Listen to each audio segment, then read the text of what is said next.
Okay, so listen to this. We're going to you on a story out of Nigeria. And this one, it's got more twists and turns than like a legal thriller. You know what I mean? Yeah. Imagine like being a lawyer and an activist. You write a book, Hmm. and all of a sudden you're getting hauled across state lines just because of what you wrote. Yeah. That's what happened to this guy, Drop Farotimi. Wow. We're going to try to figure out why. So this whole thing, it all kind of centers around this high-profile defamation lawsuit. It was filed by Persuade Babalola. Okay, He's a senior advocate of Nigeria. That's like a title that's reserved for like the very top legal minds in the country. gotcha. Farotimi, in his book, he made some pretty serious accusations against Babalola, alleging judicial corruption, and Babalola was not going to let that slide. So we've got these two like legal heavyweights kind of going head to head. Right. Instead of a courtroom showdown, though, this is where it gets really interesting. Things take a totally unexpected turn. Instead Okay. of, lawyers and judges and all that, we've got this late night meeting with the Ooni of Ife. Oh, wow. He's the spiritual leader of the Yoruba people. Oh, God. Along with 5 other, like, prominent Yoruba monarchs. Wow. They all showed up at Babalola's house, Mm-hmm. and it's pretty clear they weren't there for tea and biscuits. I'm trying to picture the midnight, these powerful monarchs showing up at Babalola's door. Like what was the thinking behind that?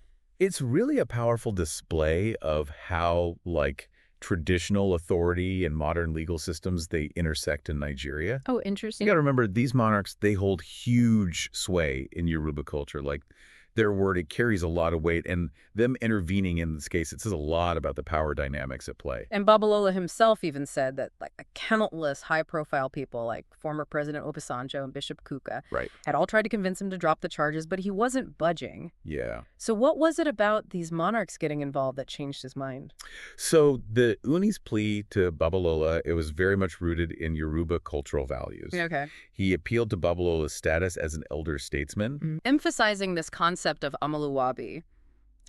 It's a term that means like good character and integrity and respect. Okay. And the Uni, he framed Farotimi as kind of like a tough son who needs guidance and forgiveness. Oh. It subtly shifts the whole narrative from a legal battle to like a family dispute that needs to be resolved within the community. So less about the legal stuff and more about, like, appealing to Babalola's responsibility within the Yoruba community. Exactly. Like Yeah. refusing the monarch's request would have made Babalola look like he was disrespecting tradition, and that would have been a big blow to his standing, especially considering he's like in his 90s, and he came of age at a time when traditional authority had even more influence. Right. Yeah, it's like they were applying social pressure. The legal arguments just couldn't. Right. But hold on. You said that Babalola didn't just immediately give in. Yeah. What was his initial reaction to the monarchs coming to him? He kind of pushed back a bit. He highlighted his own integrity by mentioning how he'd rejected offers like an oil block and ministerial positions. There's even this almost sarcastic line where he says, like, yes, I'm corrupt. I was given an oil block. Mm-hmm.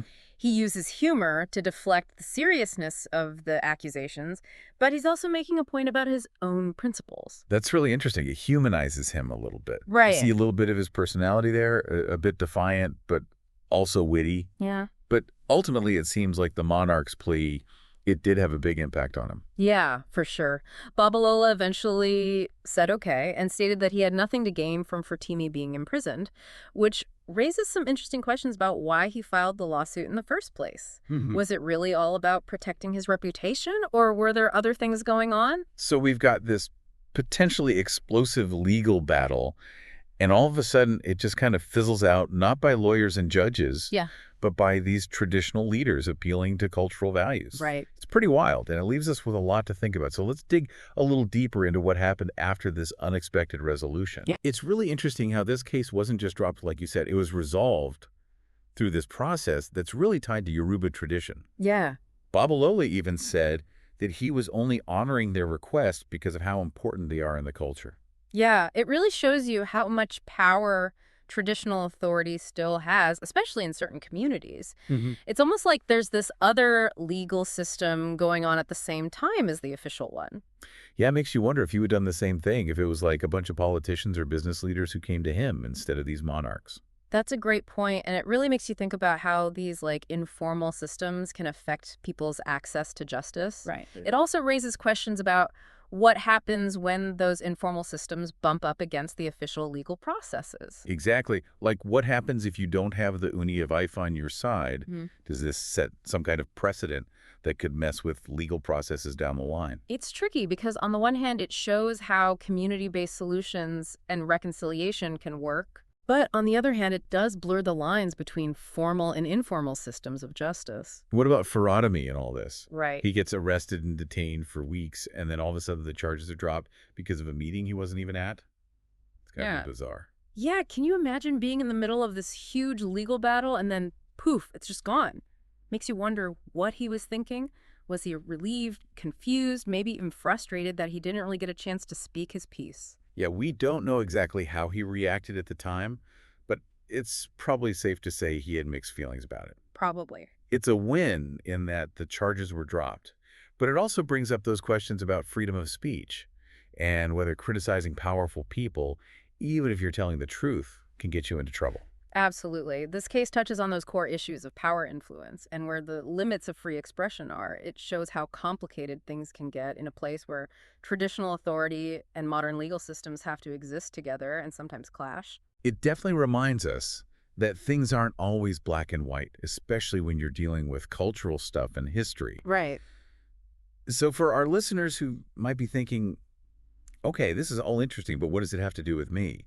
Well, there are some takeaways here that go beyond this particular case. It really shows you how power can be so many different things. And like knowing how that works is really important for understanding any society. Oh, yeah, for sure. Whether it's the influence of tradition or social pressure or even the limits of free speech, these things are at the heart of how we interact with each other and people in power. It's almost like looking in a mirror, you know? Yeah, have you ever felt like you had to think a certain way or maybe not say what you really thought because you were worried about what would happen? That's something we should all think about. This case gives us a chance to look at those subtle things that shape our choices. And makes you realize how important critical thinking is. Right. That don't just accept things at face value. Yeah. Question things, Yeah. look for different viewpoints, and always be ready to dig a little deeper. That's what this whole deep dive is about, right? Yeah. Giving you the tools and insights to navigate a world that's full of complicated stuff.